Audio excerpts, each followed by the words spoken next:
We gather at a time when the Agenda 2030 is in peril.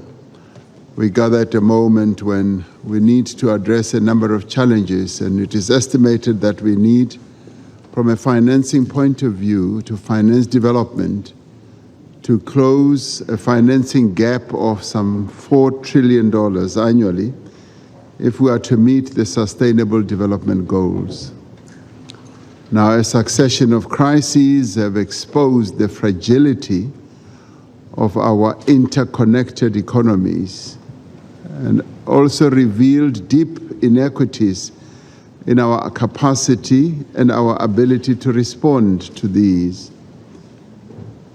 While some nations are able to mobilize trillions to shield their citizens, but also to mobilize trillions to wage war and also to address pandemics, others are left constrained by debt and denied the access to global capital. We should use this summit, I believe, to push for the full implementation of the commitments made across various forums, from the Financing for Development process to the G20 and to the climate change COP meetings. We saw financing gaps widening and debt distress proliferating. International dialogue on finance spread across institutions, and multilateralism under strain, with developing countries often excluded from decision-making, even in matters of their direct concern.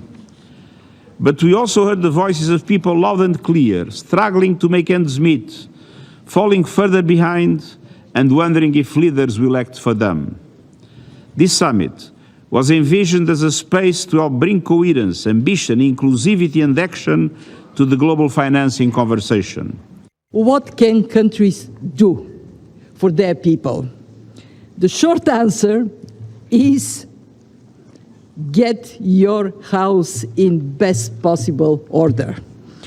In this more fragmented world, you can least afford self-inflicted injuries. You have to be determined to set domestic priorities, and we at the IMF see top two. First, act decisively to put your debt on a sustainable path, flat or downward, and rebuild policy space. That means budget consolidation, hard to do. People get easily accustomed to public spending going up, and it is very hard to get it down. But down it must go.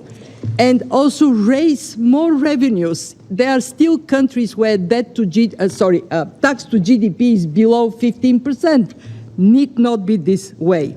Second, structural reforms that are going to unleash the power of private sector investments.